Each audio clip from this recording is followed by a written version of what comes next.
Continuamos con la noticia, la más importante, el escándalo de nuevos seguimientos, perfilamientos ilegales del ejército a políticos, periodistas y personalidades. El presidente rechaza los hechos, dice que iniciaron las investigaciones, que llegará al fondo del asunto. ¿Quién está detrás de estos reprochables actos? En segundos, el comandante de las Fuerzas Militares, general Luis Fernando Navarro, y el comandante del Ejército, general Eduardo Enrique Zapateiro, aquí en Red Más Noticias. La otra noticia, muy polémica, la propuesta del ex vicepresidente Germán Vargas Lleras para enfrentar la crisis económica actual. Tremendo debate el que se ha armado alrededor de las propuestas del ex candidato presidencial Germán Vargas Lleras sobre el mercado laboral. ¿Qué es esto? ¿Una reforma laboral metida por la puerta de atrás o una verdadera solución para la crisis del empleo que se nos está viniendo pierna arriba? Lo vamos a analizar. ¿Qué tan viable es que Bogotá implemente 4 horarios laborales para que varios sectores mantengan su producción? Paula, buenas noches. Giovanni, muy buenas noches. Pues mire, ha caído bastante bien en agremiaciones como Finalco, por ejemplo, la propuesta de la alcaldesa Claudia López de activar sectores de la economía por turnos que estarían distribuidos a lo largo de las 24 horas del día. Inicialmente, esta propuesta tiene como objetivo que el transporte público no colapse en tiempos de COVID-19, pero lo que también entusiasma aquí es que con este ejercicio se podrían estar dando esos primeros pasos para hacer de Bogotá una capital que siempre está despierta. Y en deportes, ya hay fecha para el inicio de la Champions. Mientras tanto, en Colombia, el ministro de Deporte ahora tiene dudas sobre reiniciar la Liga Colombiana. Carlos. Buenas noches, Giovanni. Pues tenemos novedades en el fútbol colombiano, donde la DIMAYOR ya conoce las observaciones que tienen desde el Ministerio del Deporte respecto al informe de salud que entregaron hace 2 semanas para poder regresar a las competencias. Eso desde el Ministerio del Deporte, que ya le ha entregado las respuestas al estudio que hicieron sobre este informe, pero todavía faltaría el del Ministerio de Salud. También el ministro Lucena, hoy en una videoconferencia con la Asociación de Periodistas, informó que el próximo 11 de mayo también darán nuevas noticias sobre el regreso, ya no solo de las ligas de fútbol, sino sobre todo del resto de competencias también, que tienen también bastante importancia. En unos minutos contamos todos los detalles.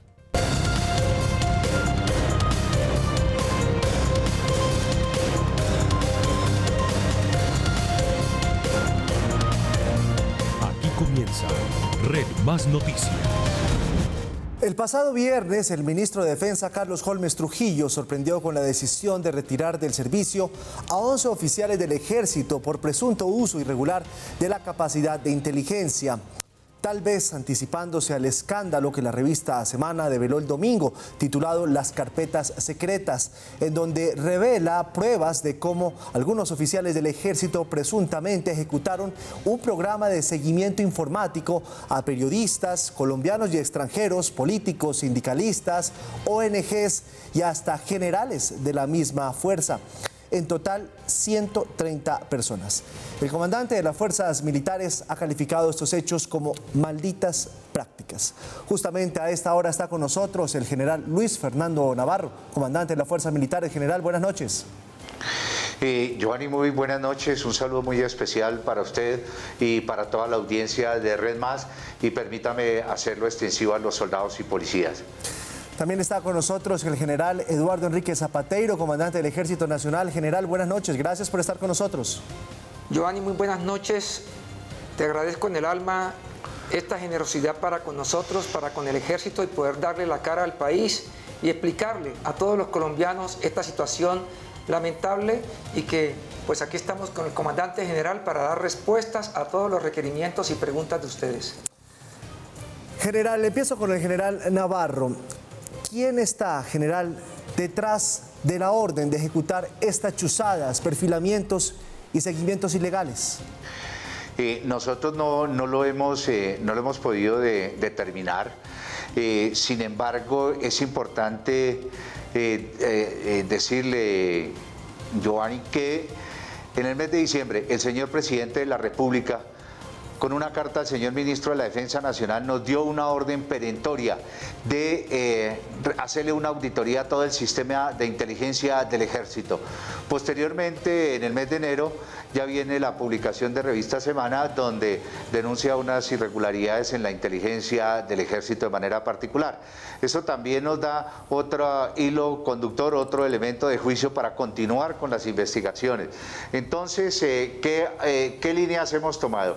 Una línea disciplinaria, que se ordenó aperturar una investigación disciplinaria por parte del Comando General de las Fuerzas Militares, una línea de carácter penal donde se solicitó a la Fiscalía General de la Nación las respectivas investigaciones, una línea de transformación, una línea de renovación y mejoramiento de la inteligencia militar, donde se buscó mediante un grupo de expertos desarrollar una revisión absolutamente de todo el sistema de inteligencia, de la organización, de procesos, de protocolos, de la forma como llega el personal, el talento humano a la inteligencia militar, mucho énfasis en protocolos de seguridad para que todo esté enmarcado dentro de la ley de inteligencia. El comandante del Ejército ordenó también una serie de cambios en la estructura de mando y de organización de las unidades de inteligencia.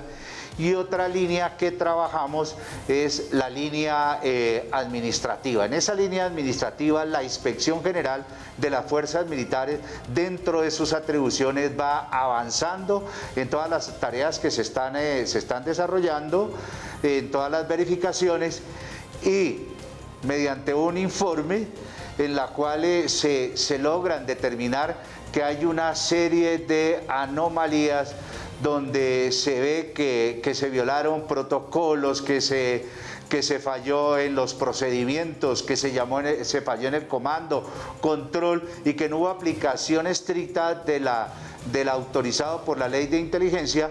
Entonces es por ello que se toma la decisión de llamar a calificar servicios, que es una facultad que ejerce el Gobierno Nacional en pro del servicio por conveniencia del mismo y de la administración pública. Esto es una facultad del Gobierno Nacional, es un acto administrativo.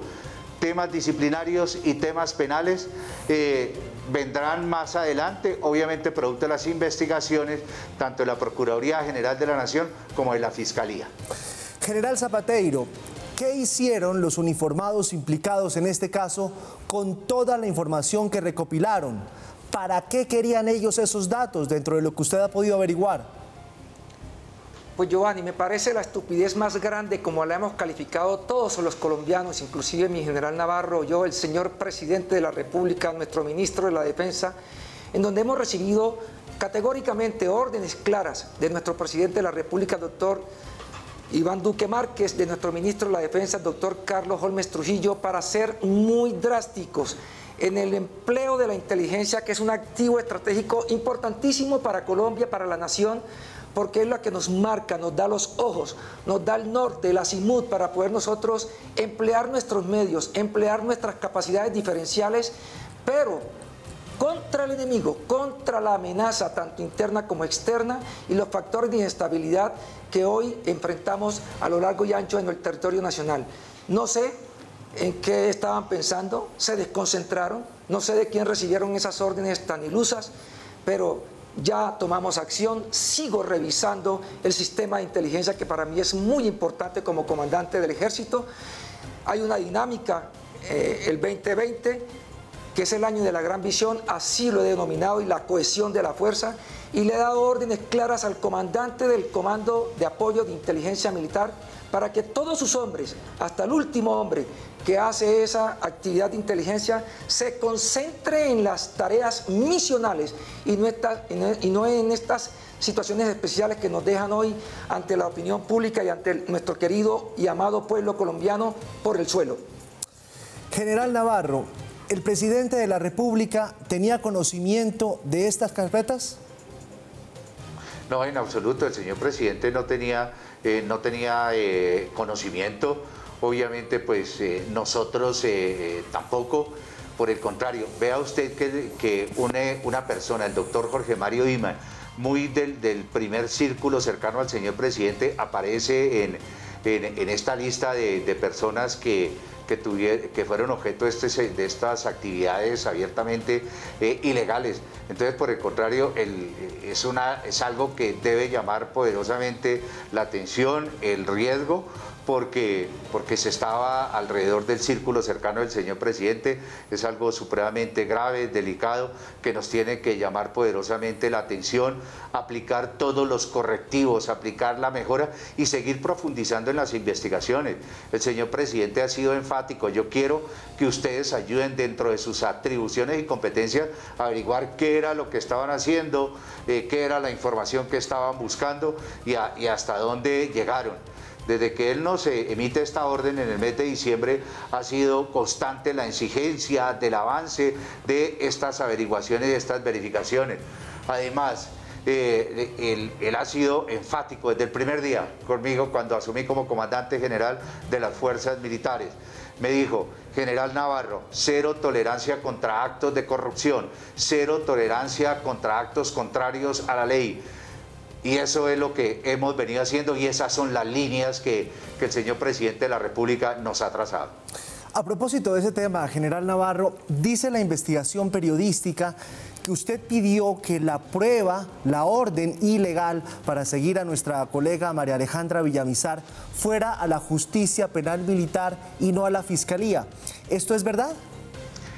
Desde un principio, desde el mes de enero, oficiamos a la Fiscalía General de la Nación para que asumiera la investigación penal por este caso. Y en esa misma línea, todas las actuaciones que hemos hecho siempre han ido encaminadas a fortalecer o a entregar este tipo de evidencias, este tipo de evidencias que vayamos encontrando a la Fiscalía General de la Nación.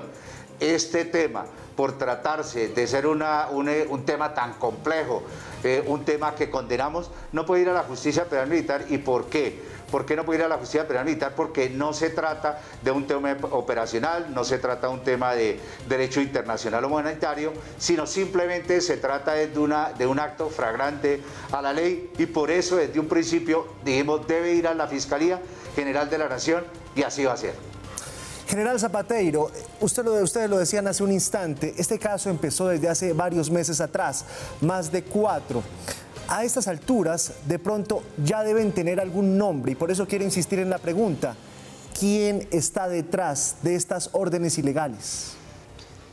No hemos determinado absolutamente quién está detrás de estas interceptaciones ilegales, pero puedo garantizarle, Giovanni, a usted, a todo su equipo de trabajo, a todos nuestros periodistas, a todos los que fueron afectados por estas malas prácticas de algunos, que son muy pocos hombres de la institución, en que vamos a estar acompañando a los entes de control, que son los que tienen la facultad para poder determinar con todo nuestro apoyo, con toda nuestra disposición, y poder llegar hasta los últimos luces del túnel que hoy está muy oscuro. Hemos tratado de acompañarlos, de dar todas las garantías para que podamos esclarecer esta situación que hoy nos golpea como institución y que no son la práctica, no es lo que yo he ordenado como comandante del Ejército. Aquí lo que más he exigido, con toda la autoridad moral que tengo como soldado de la República, es decirle a mis generales: concéntrense en la tarea misional, no quiero que se desvíen, no quiero que estén haciendo cosas que están fuera de la ley. Y esto es lo que yo puedo garantizarle al pueblo colombiano: que sigan confiando en su ejército. La inteligencia del ejército ha sido victoriosa, Giovanni. Usted sabe, con todos nuestros periodistas, todo lo que se ha hecho para poder llevar al país al momento histórico que estamos en este momento. Y así vamos a seguir. Esto que estamos pasando no me va a quebrantar como comandante del ejército para seguir trabajando duro por ustedes, por los colombianos, a lo largo y ancho del territorio nacional, y así lo estamos haciendo, y pueden contar conmigo, estos entes de control, para que tengan toda la disposición por parte del comandante del Ejército, y han sido mis órdenes a todas las dependencias de inteligencia del subsistema para que estén atentos a poder dar toda esta colaboración. Quiero insistir en la pregunta, general, porque usted lo ha dicho, la inteligencia del Ejército es sumamente efectiva y ha dado los golpes históricos más grandes. ¿Hay algún político detrás de esas órdenes de interceptaciones? A la fecha no hay ninguna persona que podamos establecer con nombre propio y estoy seguro que una vez los entes de control entren a profundizar al detalle, podamos tener nosotros y esclarecer todas estas preguntas que tú nos estás haciendo. Por parte del Comando General, por parte del Ejército, vamos a estar dispuestos. Esta es una situación muy crítica y sabemos que con todas las tareas que estamos haciendo con el Comandante General van a sumarse para poder nosotros esclarecer esto que hoy tú me preguntas, pero que no tengo una respuesta tajante para poderte decir nombres, etcétera, etcétera. General Navarro, de lo que ustedes han podido averiguar hasta ahora, ¿saben por qué había tanto interés de esos militares por la vida de Jorge Mario Itzman, un hombre tan cercano al presidente? En este momento no tenemos esa información, pero como lo decía esta mañana, el doctor Jorge Mario Itzman es un soldado, es un gran amigo de la institución. Desconozco cuáles eran estas intenciones tan oscuras de querer estar mirando o perfilando al doctor Jorge Mario Itzman, una persona cercana y, como nos lo dijo el señor presidente, que ha mostrado su total molestia de toda esta actitud que han tenido algunos hombres. Son pocos hombres, no es el ejército, no es una actitud ni son prácticas que estén escritas, que estén demarcadas, que estén en los protocolos, en los procedimientos de nuestra institución. General Navarro, en la profesión, nosotros como periodistas, al conocer estas informaciones, saber que nuestros colegas están siendo objeto de seguimientos, de interceptaciones, pues es algo que debemos rechazar porque no es legal y no está bien que esto esté pasando. ¿Al interior del ejército existe acaso alguna directriz para declarar nuestro oficio como objetivo? Respondo a la pregunta.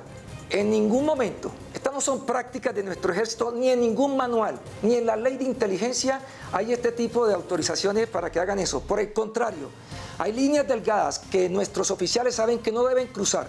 Y por eso, si partieron esa línea delgada, tendrán que asumir sus consecuencias.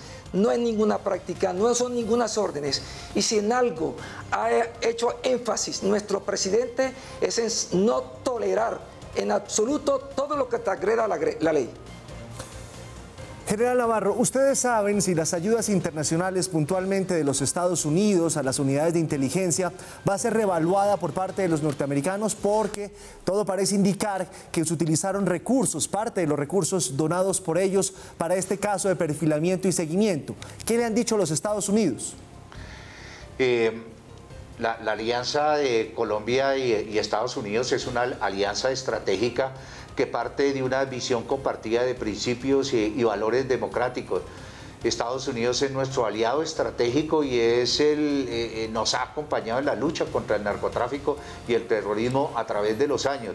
Esa cooperación es fundamental, ese apoyo en entrenamiento, en asesoría, en doctrina no clasificada es fundamental para continuar con esa lucha contra el terrorismo, narcotráfico y crimen transnacional organizado. La garantía que nosotros le estamos dando al gobierno de los Estados Unidos para continuar fortaleciendo esa cooperación es que se están haciendo las investigaciones, se están acompañando a los entes de control. El Estado colombiano como tal se compromete a llegar al fondo del asunto y los responsables tendrán que responder. Esa es la garantía que le damos al gobierno de los Estados Unidos y esa es la necesidad también que manifestamos de continuar combatiendo narcotráfico y terrorismo. Son muchas las operaciones, son muchos los resultados que se dan a diario producto de esa importante cooperación. General Navarro, ¿quién es el general García Luna y por qué lo llamaron a calificar servicios? El general García Luna era el año pasado comandante del Comando de Apoyo de Inteligencia Militar del Ejército, era el comandante del sistema de inteligencia del Ejército y dentro de la facultad que tiene el gobierno nacional fue llamado a calificar servicios. En esencia, ¿por qué?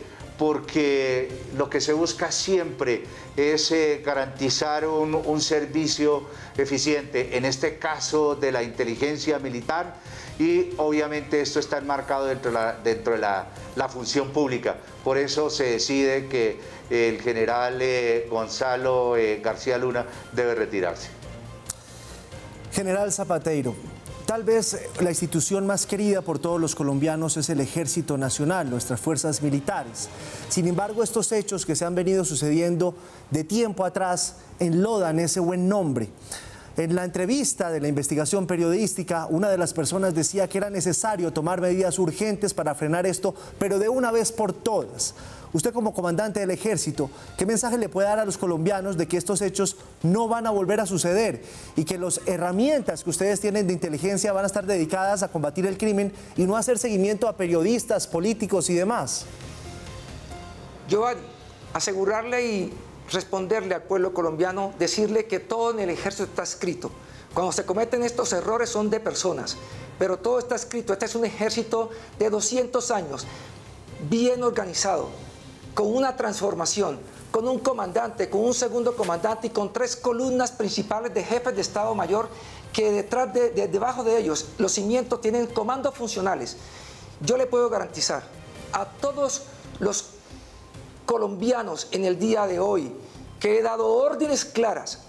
He ordenado un comité de revisión estratégica e innovación solamente al sistema de inteligencia para poder revisar y poder verificar estos protocolos, estos procedimientos de inteligencia, dejarle claro, memorando a los comandantes de este comando de apoyo de inteligencia y al comando de contrainteligencia del ejército que no se me pongan a hacer bobadas, estupideces, que se concentren en la misión, que se concentren en lo que tienen que estar concentrados, porque para mí, para el pueblo colombiano, la inteligencia, vuelvo y repito, colombianos, la inteligencia es un asunto serio y se lo he dicho a todos los oficiales de esta arma: no se me pongan a distraerse, no se pongan a hacer cosas que no le suman al ejército, que no le suman a la nación.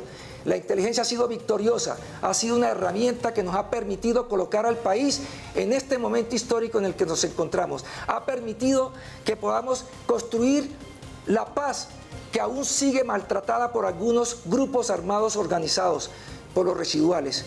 Entonces vamos a seguir trabajando, no voy a descansar un solo minuto. Esto a mí me dispara alarmas, ya le he dado órdenes al cuerpo de generales.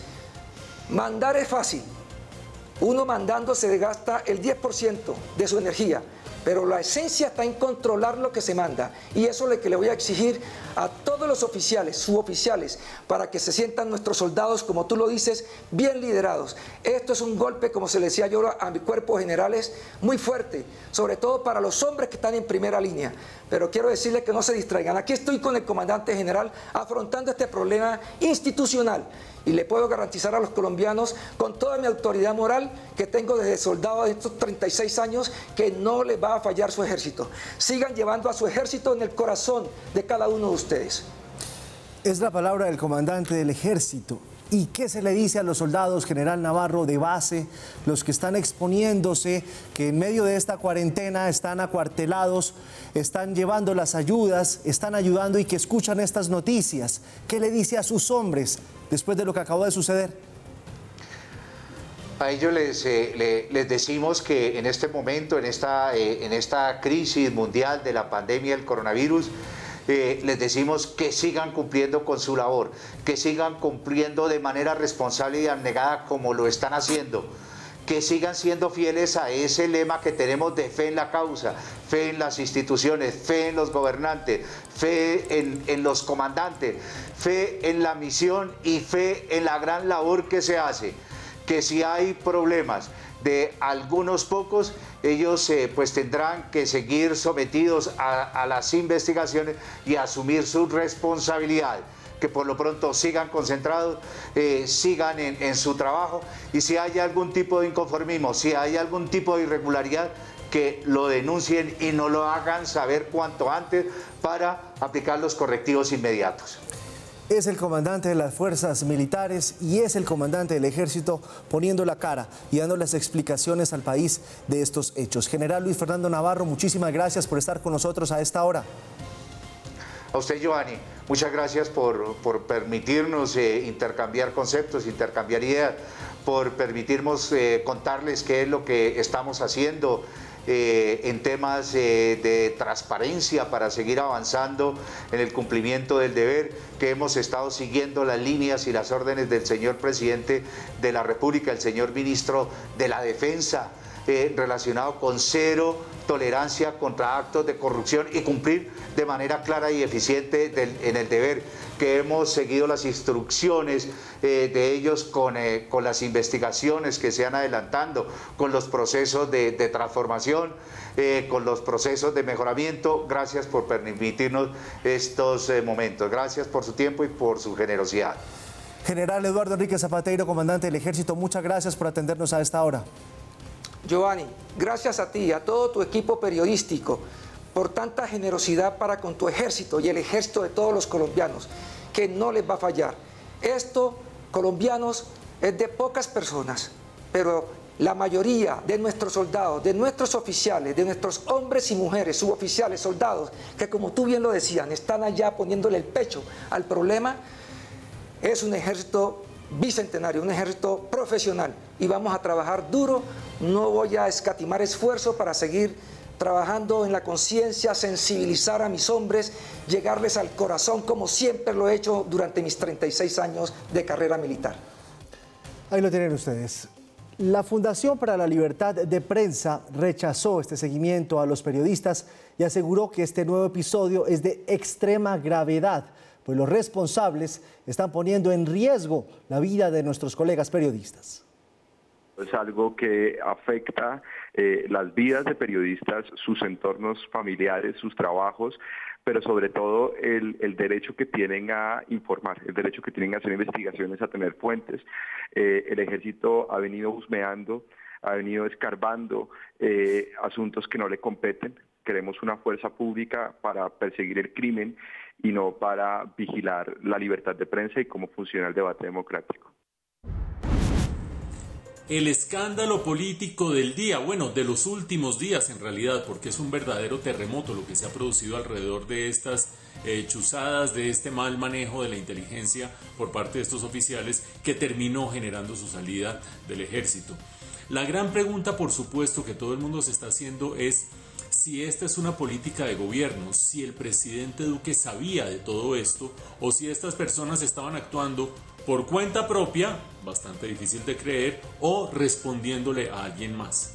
Es difícil saberlo a ciencia cierta, pero bueno, ustedes ya vieron a los generales diciendo el presidente no lo sabía, pero más allá de lo que digan los generales, uno veía en su momento al ministro Botero tan despistado, como con tantas dificultades para poder controlar lo que estaba sucediendo dentro de las fuerzas militares, que diría, hombre, ni el ministro ni el presidente Duque sabían en su momento qué era lo que estaba pasando el año pasado dentro de las fuerzas militares.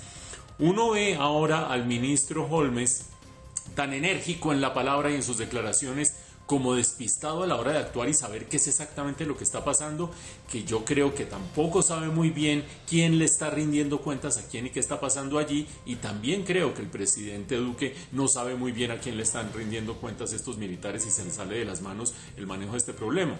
Por supuesto viene la pregunta clave y es, entonces, ¿a quién le responden los militares?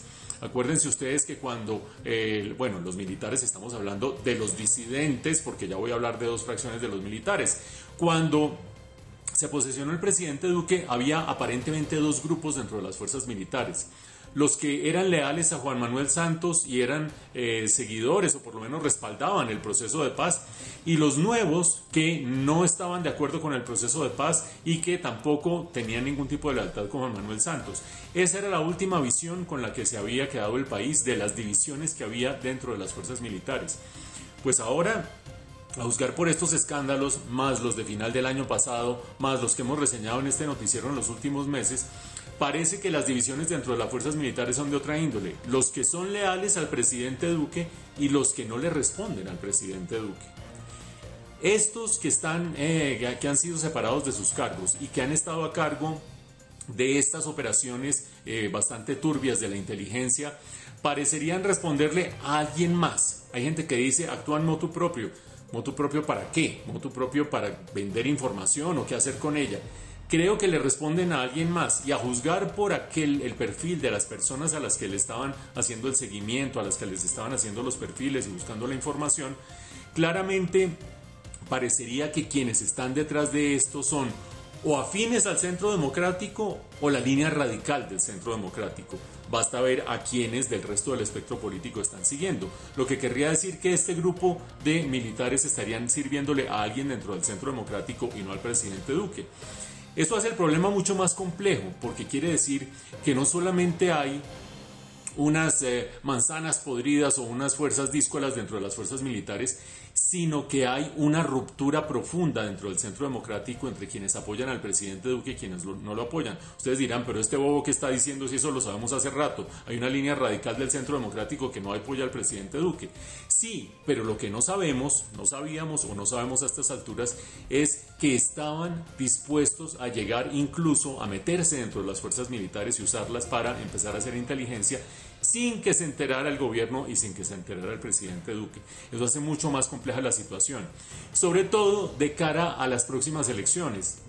Pasará el coronavirus, pasará la pandemia y nos encontraremos con unas elecciones en las que la economía va a estar en muy mala condición, con un desempleo cercano al 20%, lo que es terreno abonado para cualquier movimiento populista, pero con un gobierno que podría cargar encima, como lo carga en este momento, el descrédito de tener unas fuerzas militares díscolas que no le atienden a él, sino que están tratando de perseguir a sus opositores políticos. Eso quiere decir que no solo es el terreno abonado para el movimiento populista, sino sobre todo para el movimiento populista de izquierda. Vamos a ver si se pellizca a alguien en toda esta situación. Mucha atención, que mientras hacíamos la entrevista y escuchábamos el comentario de Mauricio, se han producido hechos respecto de esta noticia. La Fiscalía General de la Nación acaba de llamar a interrogatorio al general Nicasio Martínez. Una noticia de extrema gravedad. Juan Carlos Giraldo, buenas noches. Amplíeme la información, por favor.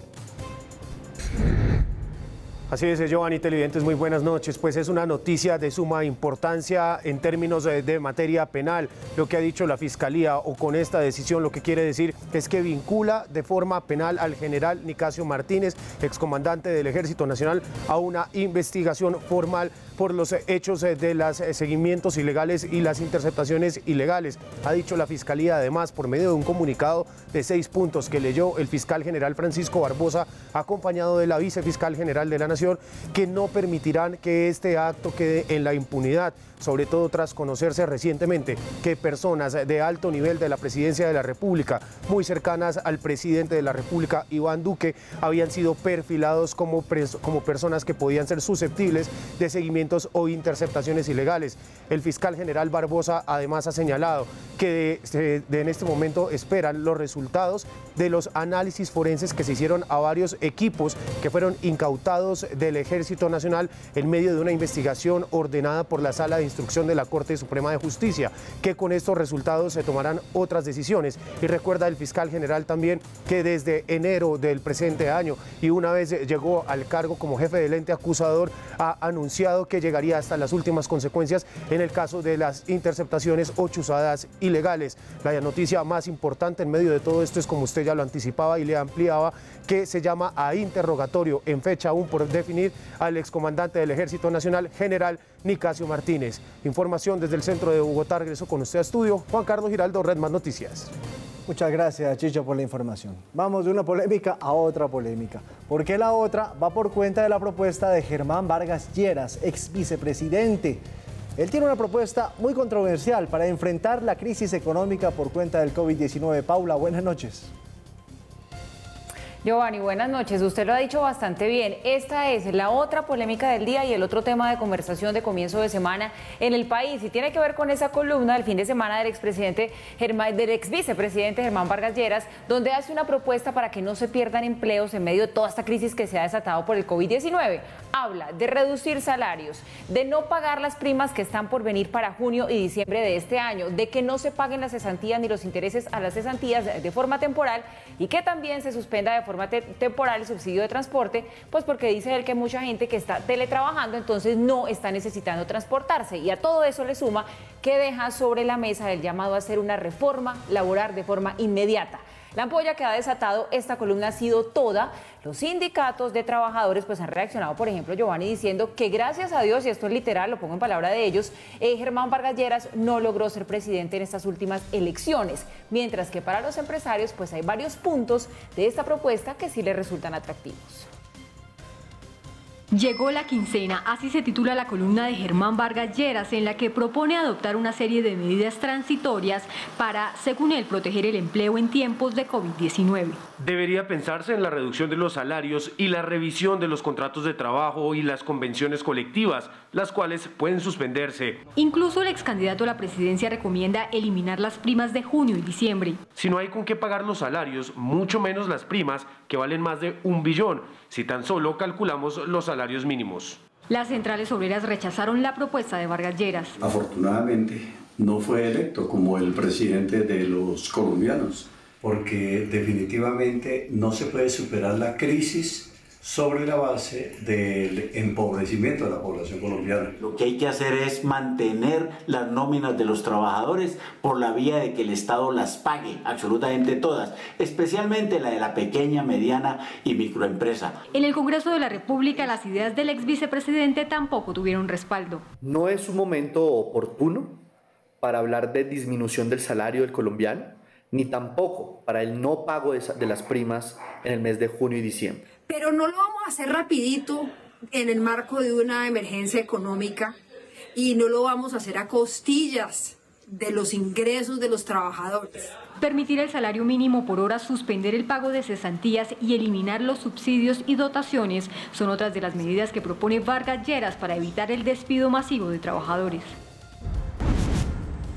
Bueno, ¿qué tal el cóctel de propuestas que hizo el ex candidato Germán Vargas Lleras? Revolucionó absolutamente la escena del debate de la política económica, tanto en los gremios reacciones como en los sindicatos reacciones, como distintos sectores políticos. Vamos a tratar de desmenuzar brevemente qué hay allí. Allá hay un par de propuestas que son fuertes, son duras, son radicales, como son la reducción del salario de los trabajadores, número uno, y el hecho de aplazar o suspender el pago de cesantías y el pago de primas. Incluso no se habla de suspender, sino de no pagar primas, tanto la prima de mitad de año como la prima de final de año.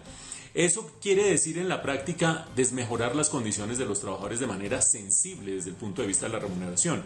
Hay otro par de propuestas que también son fuertes, pero no tan fuertes o no tan radicales desde la perspectiva de los intereses de los trabajadores, como son el que se pueda pagar salario mínimo por horas, es decir, contratar por horas dentro de un salario mínimo, y fuera de eso, el que exista una flexibilización de los horarios de manera que no haya sobrecargos por horas nocturnas, por fines de semana y demás. Ustedes dirán, pero todo eso es un horror y todo eso va en contra de los intereses de los trabajadores. Sin duda, siempre que la alternativa a eso no sea quedarse sin empleo.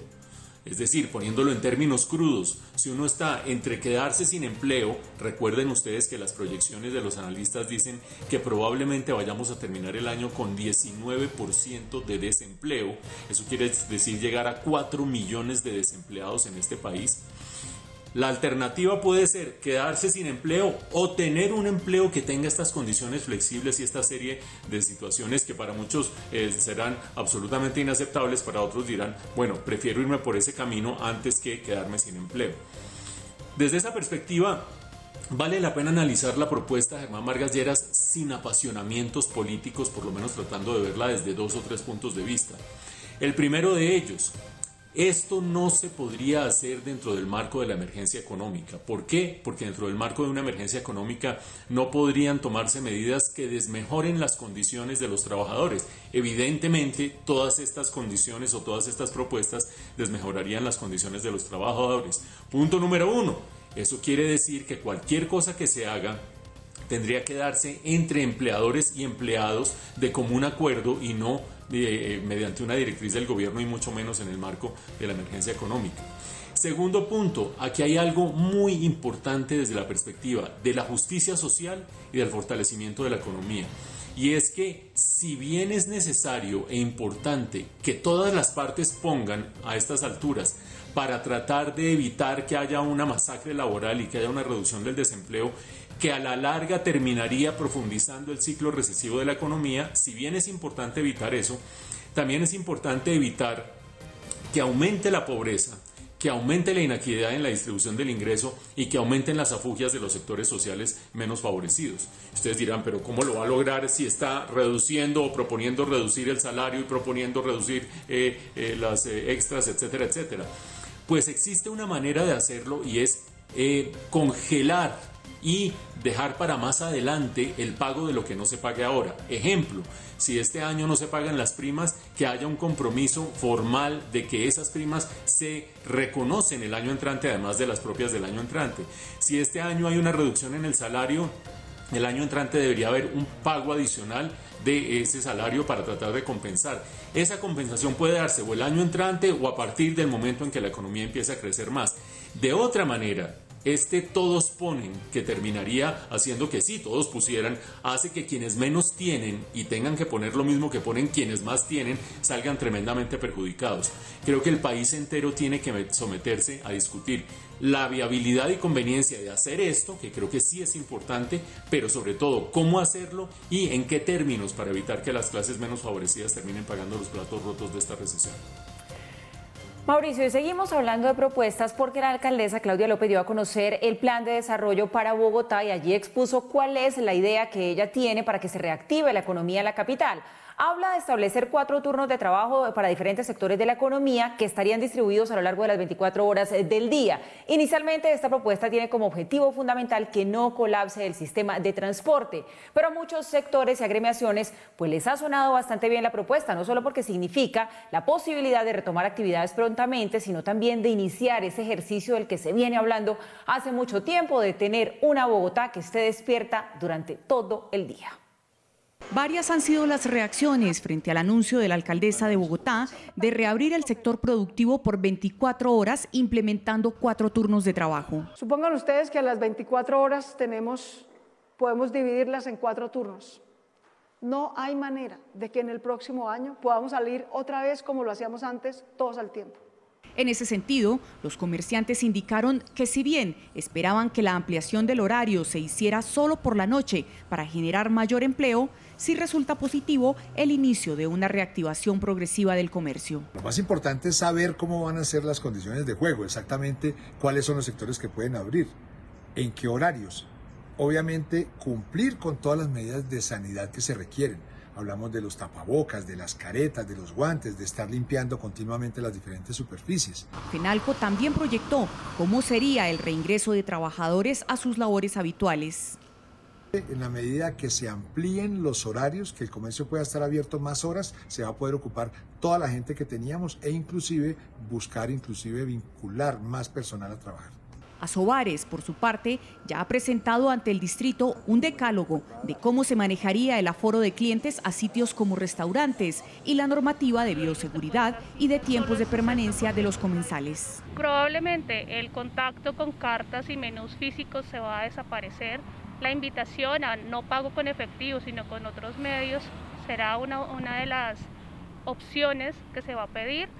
Y obviamente todo el tema de ubicación. La permanencia, y por eso esa primera fase para nosotros es un restaurante, es porque estos espacios son más controlables en cuanto a aforos y en cuanto a la permanencia. Mientras tanto, el gremio de transportadores de servicio especial, que tras la pandemia ha calculado pérdidas por casi 1 billón de pesos, indicó que es urgente reavivar su sector, ya que las deudas acumuladas son altas. Vienen impuestos, viene el impuesto predial. O tenemos para pagar impuestos o tenemos para pagar a nuestros trabajadores. Lamentablemente ya estamos a puertas de decirle, señor presidente, estamos quebrados. La Secretaría de Desarrollo Económico ya prepara un listado de sectores del comercio que se prevé reabran a corto plazo. Estos son los que sirven de provisión para las empresas que ya están operando. Sabemos que tuvimos que cerrar las puertas de nuestros hogares, pero estamos juntos, en familia, compartiendo, disfrutando cada momento al ver cómo la esperanza se enciende. Somos Aer Caribe Cargo, la aerolínea de carga que une a Latinoamérica. Quédate en casa, nosotros volamos por tu carga.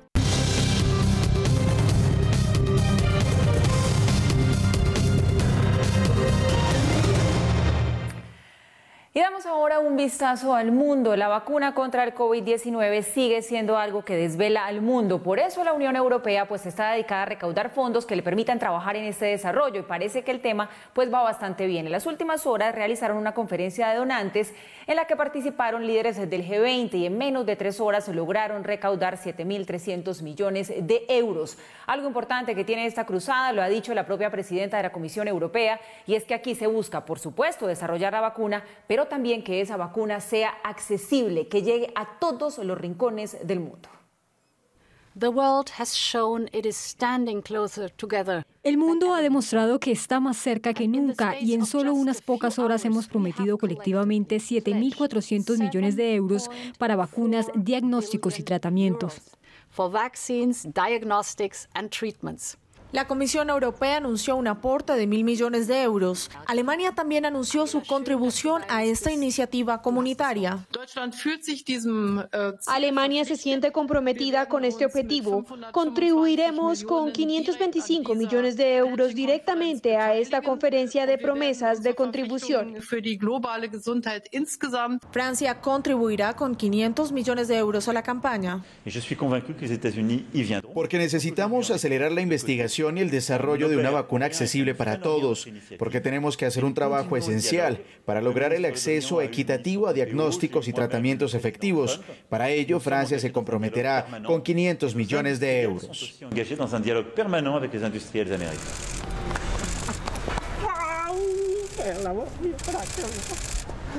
Celebran además varios planes de desescalada del confinamiento. En Italia, 4,5 millones de trabajadores van regresando a sus puestos. Este es el panorama en varias calles de Italia después de 60 días de confinamiento. Vuelven a abrir parques y jardines respetando una distancia y aún sin planes de reapertura en el Congreso. Durante la cuarentena estábamos desesperados. Ahora ni puedo hablar de lo emocionado que estoy. Muy emocionado.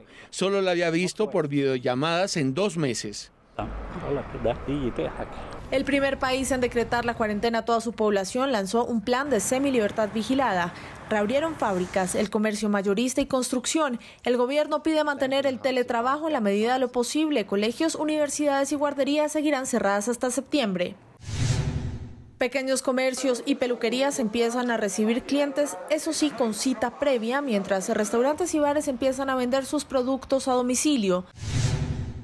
Portugal relaja sus medidas de confinamiento con la reapertura de pequeños comercios y con el uso de tapabocas obligatorio en el servicio de transporte público. Los colegios reabren progresivamente con la orden de mantener una distancia interpersonal de 1,5 metros.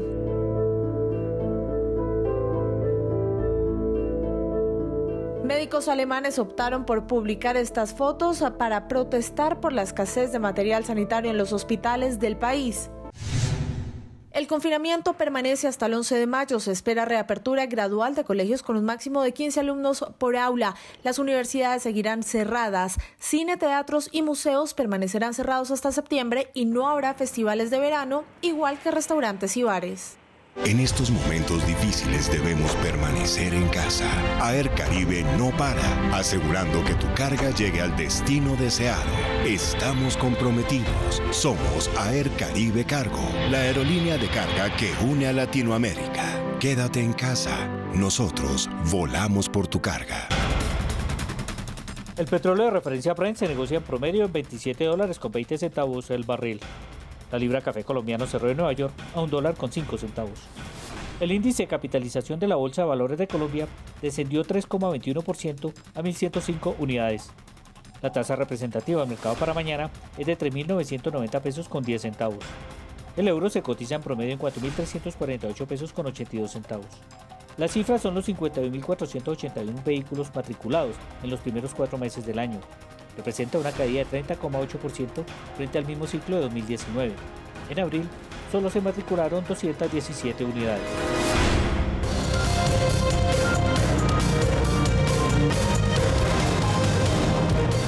Y sobre el regreso del fútbol colombiano se refirió hoy también el ministro Lucena en una videoconferencia con la Asociación de Periodistas Colombianos, en la que anunció que ya han hecho todo el estudio, ese informe de salud, que pasaron desde la Dimayor y le han dado sus respuestas y observaciones debidas. Todavía en este sentido también falta el estudio que debe hacer a este informe el Ministerio de Salud y las debidas observaciones que también le pasará a la Dimayor. Pero también hoy el ministro Lucena, sobre todo, se refirió al regreso del fútbol colombiano y dijo ya no solo al regreso del fútbol colombiano, sino al resto de deportes, que el próximo 11 de mayo tendremos nuevas noticias. El Ministerio del Deporte ya analizó el protocolo y transmitió unas dudas a la Dimayor. Y de aquí al 11 de mayo deberíamos tener también las inquietudes que va a tener el Ministerio de Salud sobre la aplicabilidad del protocolo. El ministro ratificó que el gobierno no dará los recursos económicos para las pruebas que están establecidas en el protocolo. ¿De dónde van a salir esos recursos? Porque definitivamente el gobierno nacional pues no podría entrar a poner recursos en la aplicabilidad del protocolo. A partir del 11 de mayo, las primeras disciplinas deportivas que se reactivarían son atletismo, tenis, golf y natación. Ciesa, la decisión inteligente. Contribuimos con tecnología y empatía a la evolución de las empresas. Líderes en soluciones de software ERP. Más de 10.000 clientes confían en nuestras soluciones. Tenemos 40 años de experiencia en el sector tecnológico. Estamos presentes en 8 países de América Latina. Tenemos sedes propias en 6 ciudades.